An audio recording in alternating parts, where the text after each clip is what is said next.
It's 2:04 a.m. and I'm sitting in the dim glow of my office lamp gripping a phone I was never supposed to touch. My wife's phone. The one she never lets out of her sight. Tonight, she's sleeping just down the hall, curled up like everything is normal. As if she hasn't been hiding something behind a screen she guards like it's the vault of our life. I shouldn't be doing this.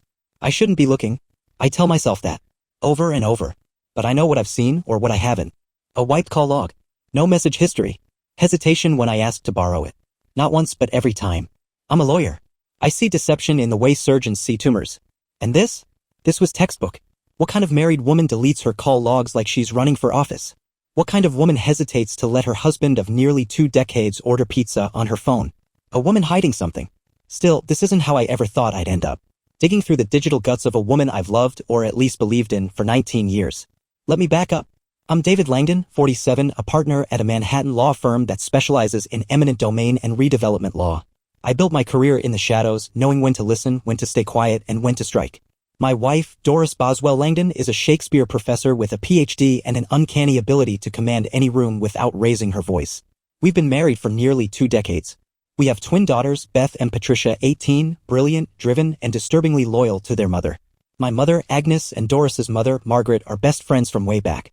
They've known each other since they were teenagers. Our families are intertwined like DNA strands, whether I like it or not. Doris wasn't a fling. She wasn't a trophy wife. She was the girl next door, my mother's best friend's daughter. A memory turned into a whirlwind, then into a forever. We met again in college. I was finishing law school. She was just starting undergrad. She walked into a frat party wearing trouble-like perfume. Electric. Bold. Claiming me like property with a kiss I didn't see coming. I should have known then that she was the kind of woman who didn't ask, she took. And I let her. Gladly. At first, we were casual. Then she broke it off. I want to see other people, she said. I pretended not to care, but I did. When she came back asking for another shot, I caved. Doris always knew how to take back what she wanted. When she turned 18, she asked me to be her first. She said it like a declaration, like she was giving me something holy. That night in my dorm, candles lit, champagne sweating in a bucket, she changed everything. I thought I was in control. I wasn't. I was already hers. We moved in together. She pushed for it. Marriage wasn't even a question, it was a plan I didn't make but ended up following. My family adored her. Hers practically adopted me. My mother thought Doris walked on water. Don't screw this up, she warned me more than once. And then Doris got pregnant. Officially an accident. Twins. Perfect. Beautiful. Mine. We struggled. I worked long hours. She finished her degree and then her PhD. We built a life. 2 girls. A house. Success. Love. Or something that looked enough like it. But looking back, I wonder. Was any of it real? Or was it all just a brilliant performance? The signs didn't start with texts or hushed calls. They started with subtle shifts. Late nights. Gaps in stories. Clothes that didn't match the errands she claimed to be running. Distance. Not physical. Emotional. Like I was no longer enough. And then came Mark. He wasn't just a name. He was a presence. Tall. Confident. Charismatic. Black, young, with a smile made for seduction and a voice like velvet over a blade. When I finally heard them talking through the spyware I installed on her phone, it wasn't the betrayal that broke me. It was how familiar it all felt. How easily she slipped into someone else's arms. How little resistance she offered. Like she had been waiting for an excuse. I thought hearing her say, "I love you" to another man would crush me. It didn't. What destroyed me was hearing her daughters, our daughters, giggle about it. Saying I'd understand. Saying I'd come around. Saying that their mother deserved a little fun. Because after all, I was just their dad. And I guess in their eyes I was already halfway gone. The next day, I did what I always do when something feels too heavy. I worked. Buried myself in a mountain of foreclosure paperwork, eminent domain cases, and zoning code contradictions until my eyes burned. But the voice in my head wouldn't shut up. She said she still loves me. She said she needs time. But she's already meeting him. Already letting him touch her. Already dreaming of a life where I'm nothing more than the old guy at the table with the checkbook. It wasn't the betrayal that gutted me, it was the orchestration. The precision. The patience of it. This wasn't an affair of passion. This was a plan. So I dug deeper. The spyware was advanced. Every call Doris made, every text she sent, every audio ping when she activated her mic, it all came to me. If her phone was the puppet, I was the puppeteer now. I expected to find panic. Shame. Maybe guilt. What I heard instead was comfort. And something else I hadn't expected, a strategy meeting. It started with a call from her mother. Margaret Boswell. The same woman who once taught poetry to community college kids and played piano at family Christmases. Now she was speaking like a mafia consigliere. "You've given David everything, Doris," she said. "Your body, your youth, your devotion. You deserve this." "But it's cheating," Doris said. Quiet. Hesitant. "Only if he doesn't agree," her mother replied coldly. And if he doesn't? That's not your problem. You've earned some peace. I sat back in my office chair, stunned. And then came the next blow. Beth, my daughter. I intercepted her call later that night. She and her twin Patricia were planning their Thanksgiving return. You'll be fine, Mom, Beth said breezily. Dad's obsessed with you. You could tell him you're in love with a circus clown and he'd nod along if you smiled hard enough. Beth. No, seriously, she laughed. If this guy Mark, right? If he makes you happy, Dad will suck it up. He always does. It's not that simple. Sure it is. You did your job. You raised us. You supported him. Now it's your turn. And if he won't get it, we'll help him see it. My daughter. My blood. Plotting to talk me into accepting another man in my wife's bed. Like it was an overdue credit card charge. Like I just needed a polite reminder to accept what I was owed. I closed my laptop. My stomach turned. That night, I stared at Doris across the dinner table. Her face was calm. Her eyes were soft. She reached for my hand like nothing had changed. And maybe for her, nothing had. Something on your mind? She asked. Just work, I murmured. Don't let it eat you alive, she said. You've been distant lately. I smiled. I'll try harder. I meant it. I'd try harder to act like I didn't know she was already gone. Thanksgiving came with all the chaos it always did. 21 people packed into our house, cranberries on the counter, football on full blast, and fake smiles spread like butter across the dining room. I played my part. I carved the turkey. I poured the wine. I laughed at jokes I'd heard 1,000 times. But the truth? I spent most of the holiday locked in my office with noise-canceling headphones listening to my own family talk about me like I was already dead. He looks different, my mother noted. New haircut. Dress better. Like he's trying to be younger. Midlife crisis, Margaret replied flatly. Don't worry. He'll settle down once he realizes he has nowhere else to go. We should ease him into it, my mother said. Start planting the idea. Make it feel like his idea. And then came Doris. Maybe I should stop seeing Mark at least until David adjusts. Absolutely not, my mother snapped. Men like David need structure. Letting him think he has control will only make it worse. We've raised him better than that. But what if he finds out? Doris asked. Then we remind him what he'd lose if he leaves, my mother-in-law added. Comfort. Respect. Dignity. He's a sentimental man. He won't walk away from the family he helped build. My sister Paula piped in with a giggle. If Mom really wants to twist the knife, she can use the grandkids. David folds every time one of them calls him Papa. They weren't worried about me. They were preparing to handle me. As if I were a dog growling in the corner. As if I were some outdated appliance they couldn't quite replace yet but didn't mind leaving unplugged. I took the headphones off. My jaw was clenched so tight my teeth ached. I walked outside and kept walking. Through the woods. Past the neighbor's barn. Over the hill to the ridge where Doris and I used to go on our anniversaries. She once said the spot made her feel like anything was possible. All I felt now was rage. When I finally came home, the party was winding down. Beth was showing baby pictures to Anne, my brother-in-law's wife. Doris was in the kitchen laughing with her mother. My mother was curled up in a chair knitting like she didn't just script the next act of my humiliation. No one noticed I'd been gone for 3 hours. No one cared. Later that night, Doris slid into bed beside me, kissed my shoulder, and whispered, "You're quiet tonight." "Just full," I said. She kissed my neck. "Well, I'm not." I let her. And I hated myself for it. She still knew how to make me feel needed.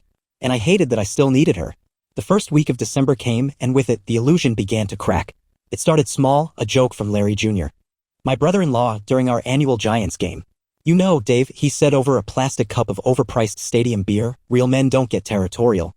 If Doris needs variety, that's not a threat. That's maturity." My father sat beside me, nodding like this was wisdom. I didn't answer. I just smiled and turned back to the game. But inside, I felt it, that hum of electricity when a chess player sees the board clearly for the first time. They weren't just normalizing the affair. They were building doctrine around it. When we got home that night, I kissed Doris on the cheek and told her I was tired. She smiled sweetly. "Try to get some sleep, love." But I didn't go to bed. I went to the office and opened a folder I hadn't touched in years. Inside were deeds. Land surveys. Shell Corp registration files are buried under Wyoming anonymity laws. I'd been playing a long game, quietly accumulating real estate the state didn't even know it would need yet. Inside information from a former Senate aide turned degenerate gambler had given me a gift, timing. They thought I was a sentimental man. What they didn't know was that I had turned every ethical corner in my career into a fortress of leverage. And it was time I used that talent on something personal. Not out of vengeance. Out of survival. The plan began with silence. I stopped reacting. When Doris mentioned Mark casually slipping his name into a conversation, Mark said that new French place is overrated, or Mark helped me find a better route to campus, I just nodded. She watched me closely, waiting for a spark, a protest, something to prove I still cared. I gave her nothing. Beth and Patricia began showing more interest in my schedule. "You'll be home late Thursday?" they'd ask. "You sure you don't want to come to the Christmas concert?" They weren't inviting me. They were tracking my movements. Doris was more affectionate than she had been in years. Back rubs. Long kisses. Texts during work hours. Just thinking of you. It was all so perfectly timed that I almost laughed. They were setting me up for something. And I found out exactly what when I intercepted a call between my mother and my cousin-in-law. He'll never go for it, and said, "The man is cold steel when he wants to be. That's why you're the insurance policy," my mother replied. "Just flirt. Stroke his ego. He won't cheat, but if we make it look like he did." "Are you serious?" "Absolutely. Get him drunk on New Year's. Play the long game. Once we have pictures, it's leverage. And if not you, Elaine?" "She's already agreed." Elaine. My brother Samuel's pregnant wife. Sweet, soft-spoken Elaine who had cried when I helped them get their first home. She was going to be their pawn. They planned to strip me, stage me in bed with another woman, and blackmail me into silence. Into acceptance. I sat in my office staring at my reflection in the glass. This was no longer about a marriage. This was a war. So I got to work. I began shifting funds. Quietly. Through a string of legal firms in Delaware, across investment vehicles in Singapore, and finally into blind trusts controlled by private agents. I updated my will. I rewrote my corporate power of attorney. I changed the locks on my safety deposit boxes. And then I scheduled a private meeting with my longtime accountant, the only man besides me who knew where the bodies were buried, financially speaking. "If anything happens to me," I said, sliding a sealed envelope across the desk, "this goes to the press." He looked at me. "What's in it?" "Receipts." He nodded. "You planning something?" "I'm not the one doing the planning," I said. And that was true. But I was damn sure going to be the one finishing it. By mid-December, the pressure was mounting. Doris became jumpy. She started bringing me coffee again in the mornings. She curled up next to me on the couch during movies. She started using pet names from college. "You know I love you, right?" she asked one night. "Of course," I replied, brushing a strand of hair from her face. She smiled, a tight, calculated thing. "Just checking." They were growing impatient. I knew the deadline. New Year's. That was when they'd make their move. Stage the scandal. Snap the photos. Trap me. So I started preparing my final counter. Christmas Day was the calm before the ambush. It was tradition. Doris and my mother cooked. The house was packed with family, laughter, the usual mess of gifts and gravy. I carried in the turkey from the car, Doris's new Mercedes, a birthday gift from her parents. A red bow still dangled from the antenna like a trophy. As I shut the trunk, my mother approached. "David," she said, firm and maternal, "when you're done, come talk to me." It wasn't a request. She led me into my father's office, the same place I'd done homework as a kid, the same place I used to cry during storms. She patted the couch. I sat. She took my hands. "You don't seem like yourself," she said. "If something's wrong, the family is here for you." I stared at her. This woman had raised me, nursed my cuts, watched my first trial, and now she was here, trying to gaslight me into approving my public humiliation. "David," she continued, "a good husband sacrifices. A man supports his wife's needs. Just as Doris has done for you." I said nothing. She wasn't pleading. She was coaching. In her mind, this wasn't betrayal. It was a correction. A course adjustment. I spoke slowly, deliberately. "I don't see how having a wife who sleeps around is something to be proud of." She stiffened. I leaned forward. "Everything in life is transactional, Mom. Vows. Trust. Children. We take them seriously. Or we don't." I paused. Otherwise, a woman might end up tucking her child into bed with lips still warm from betraying her husband. That broke her. She stood up, mouth open, then stormed from the room. In the hall, Doris was waiting. "Mom," she asked, reaching out. "Talk to your husband," my mother snapped. I slipped out the front door while they scrambled. I drove. I ended up at the Hudson overlook we used to call Lover's Walk. When I came home, no one had noticed I was gone. That night, the family met again. And I listened. Beth. Anne. My sister. My mother. My wife. I heard every word. "He's pulling away," Doris said. "I can feel it." "Then we move faster," my mother replied. "I don't want to lose him," Doris said quietly. "Then remind him how much he stands to lose," Margaret chimed in. "We'll use him first.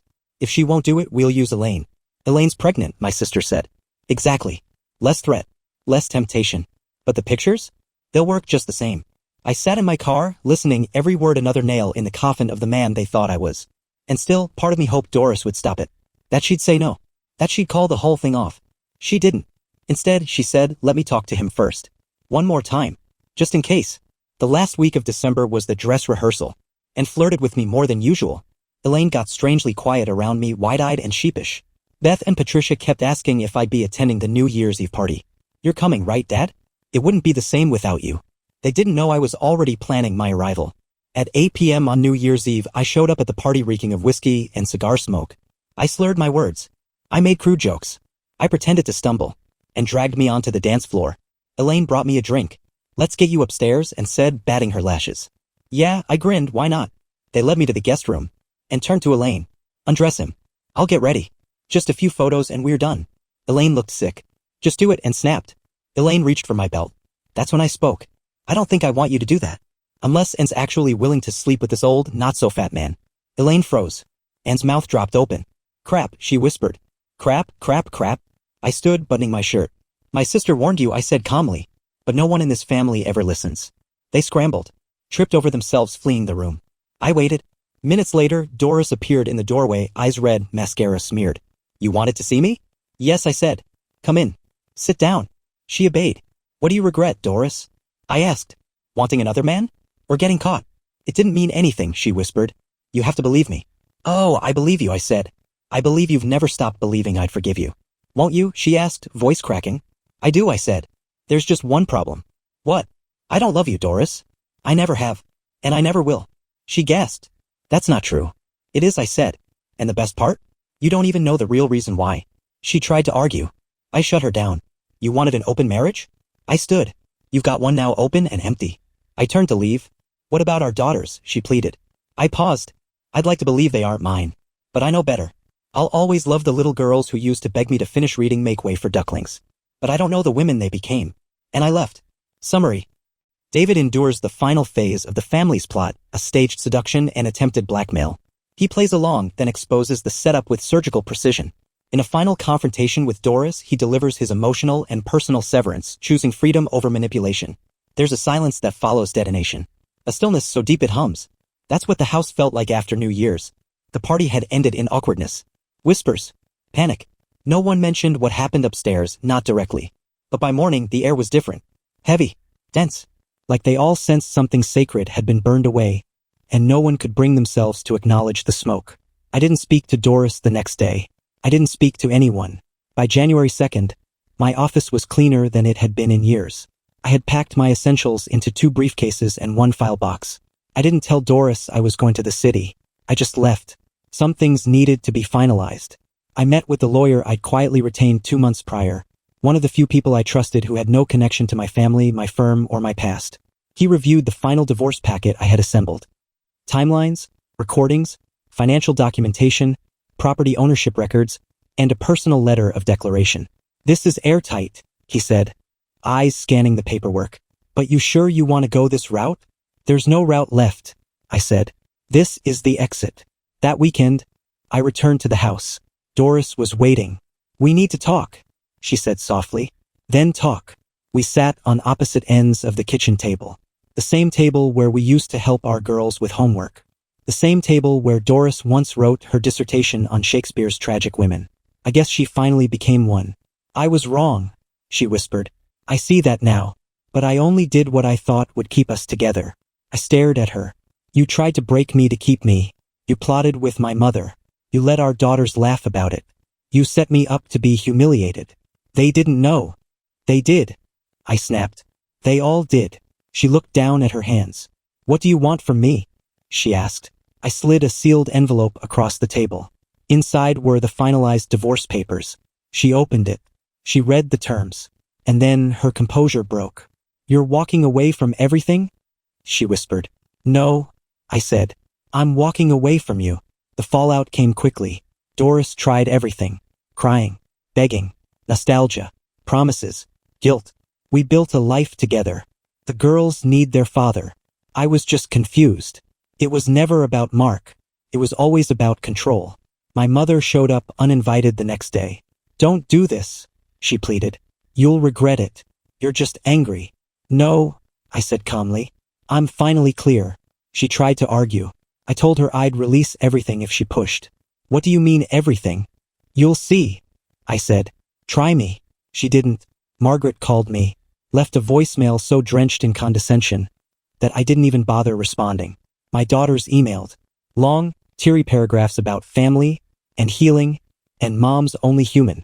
I didn't answer because the little girls I tucked into bed, the ones who giggled when I read Charlotte's Web and cried when I left for court trips, they were gone. These women who thought manipulation was love, they weren't mine. I moved into a furnished condo in the city, small, sleek, and free of ghosts.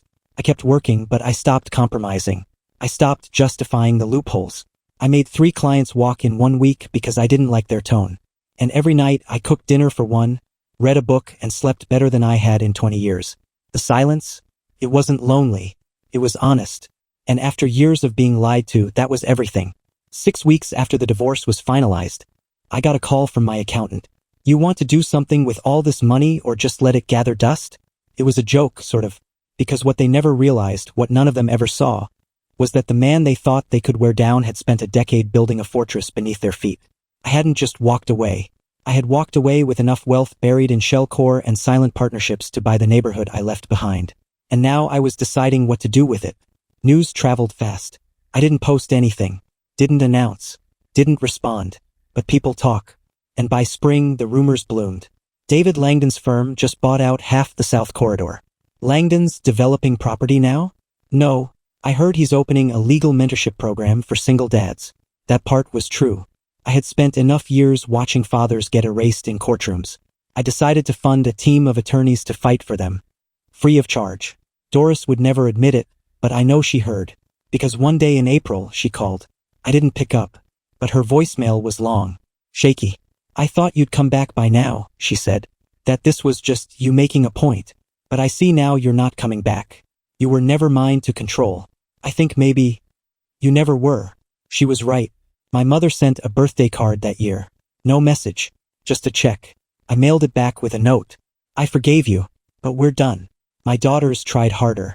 Beth showed up at my office, brought pictures, old ones, they as toddlers, her in her prom dress, a crayon drawing that said, "Best dad ever." She started to cry. We didn't know, she whispered. We didn't understand what we were doing. We were just trying to support her. I believed her. But I didn't budge. You grew up, Beth, I said. And you used everything I taught you against me. So that's it? You're cutting us off. No, I said. I'm setting you free. The same way I had to set myself free from a lie. She left angry. And I let her. Yeah? My life is quiet. I have a dog. A beagle named Atticus listens better than most humans. I cook. I write. I've been asked to lecture at universities ethics and law, ironically enough. And sometimes I go back to Lover's Walk. Not because I miss the past, but because it's where I found myself again. A few weeks ago, I walked into the old bookstore on 5th. The one Doris used to drag me to on Sundays. A woman behind the counter smiled. Sharp eyes.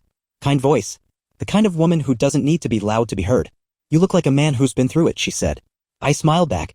You don't know the half of it. She raised an eyebrow. Then start with the beginning. And maybe. I will.